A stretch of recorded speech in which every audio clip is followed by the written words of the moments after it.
Exam lesson YouTube channel को subscribe करें और बेल आइकन को प्रेस करें ताकि आने वाली हर वीडियो का नोटिफिकेशन आपको मिलता रहे।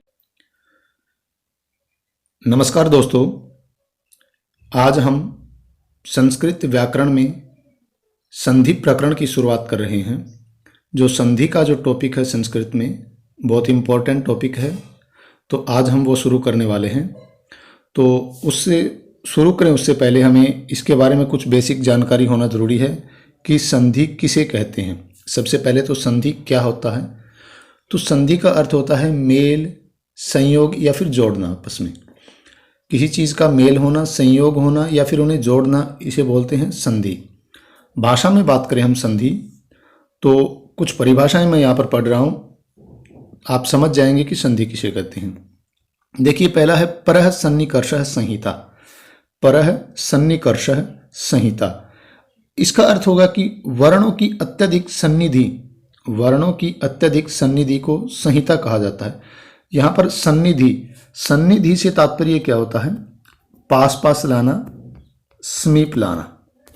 सन्निधि का अर्थ क्या होता है? पास पास, कोई चीज़ किसी को पास पास करते हैं, पास पास लाते हैं या फिर समीप लाना, उसको बोलते हैं सन्निधि।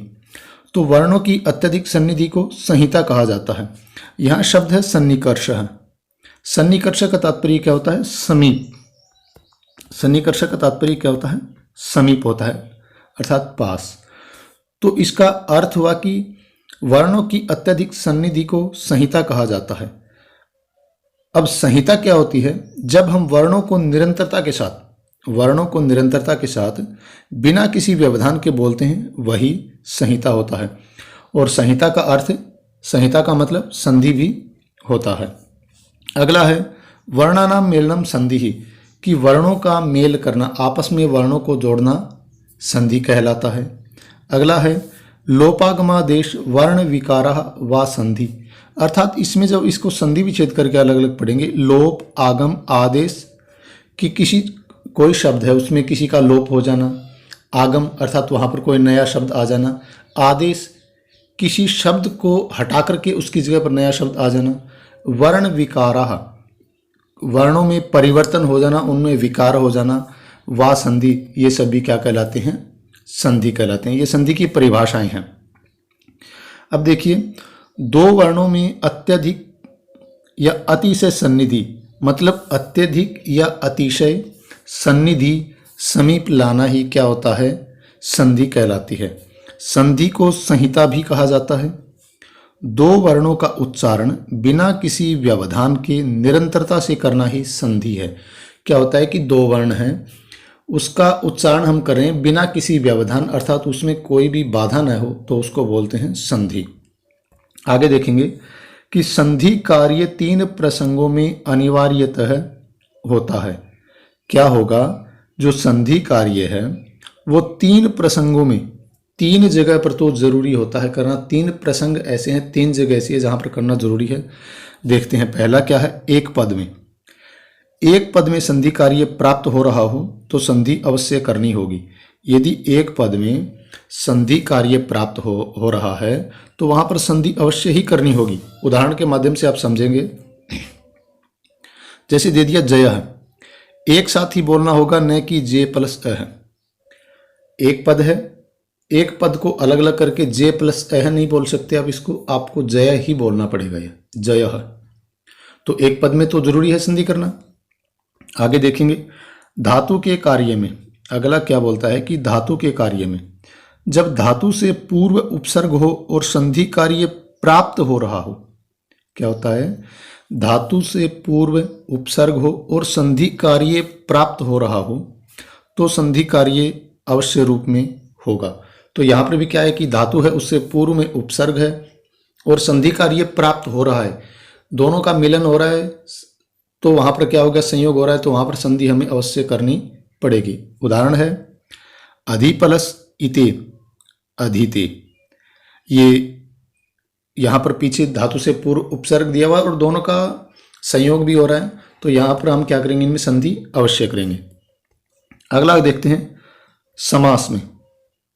समास किया हुआ पद समस्त पद कहलाता है। जो समास किया हुआ पद है उसको बोलते हैं हम समस्त पद। समस्त पद में यदि संधि कार्य संभव है तो वहां भी अनिवार्यतः होगा।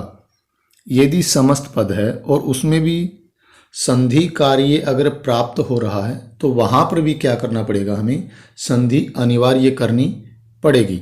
उदाहरण देखेंगे आप, नीलम उत्पलम, विग्रह में समस्त पद क्या बनेगा, नीलोत्पलम। नीलम उत्पलम संधि कार्य प्राप्त हो रहा है, हमने इसको मिला दिया और बना नीलोत्पलम। तो आप समझेंगे यहाँ तक कि संधि कार्य मुख्य रूप से 3 प्रसंगों में अनिवार्य होगा, एक पद में, दूसरा है धातु उपसर्ग में और तीसरा है समास में। आगे देखेंगे, पुनश्च वाक्य में संधि कार्य प्राप्त होने पर यह वक्ता की इच्छा पर निर्भर करता है कि वे संधि कार्य करे या न करे। इसके बाद जो चीजें हैं उसमें वक्ता के ऊपर निर्भर करता है कि वो संधि कार्य इसमें करता है या नहीं, लेकिन 3 प्रसंग बता दिए, वहां पर अनिवार्य होगा। जैसे यहां पर दिया हुआ सा इह आगच्छति, यदि वक्ता चाहे तो इन्हें यथारूप भी बोल सकता है, यदि संधि कार्य करना चाहे तो सेहागच्छति भी बोल सकता है। ये वक्ता के ऊपर निर्भर करता है कि वो इसको कैसे बोले। सा इह आगच्छति भी बोल सकता है, सेहागच्छति भी बोल सकता है संधि कार्य करके। अब देखेंगे संधि भेद। संधि भेद व्याकरण शास्त्र की प्रक्रिया परंपरा में संधि 5 प्रकार की मानी गई है। व्याकरण शास्त्र की प्रक्रिया में संधि कितने प्रकार की मानी गई है, 5 प्रकार की।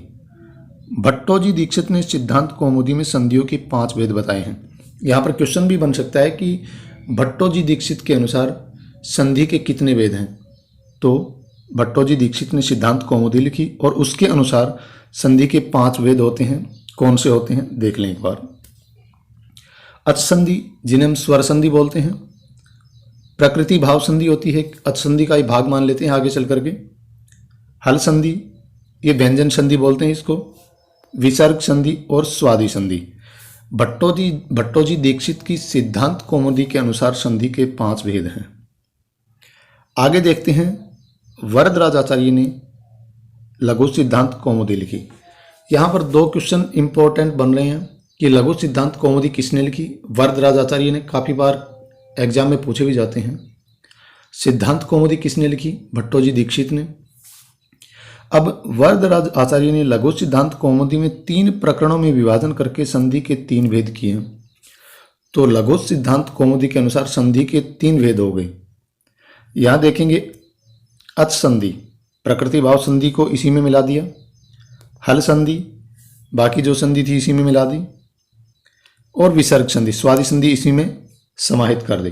तो यहां पर 3 भेद हो गए, अच संधि, हल संधि और विसर्ग संधि, अर्थात हम जिन्हें पढ़ते हैं स्वर संधि, व्यंजन संधि और विसर्ग संधि। तो ये लघु सिद्धांत कौमुदी के अनुसार 3 भेद हो गए और भट्टोजी दीक्षित की सिद्धांत कौमुदी के अनुसार 5 भेद हो गए। तो आप इस वीडियो को अच्छी तरह से देखें, संधि की बेसिक जानकारी आप अच्छी तरह से समझें। उसके बाद हम आगे शुरू करेंगे स्वर संधि से। पहले जो संधियां हैं, जैसे अच संधि है तो यहाँ अच संधि से हम स्टार्ट करेंगे। तब तक के लिए इतना ही, और आप इस वीडियो को एक बार अच्छी तरह से समझ लें। धन्यवाद।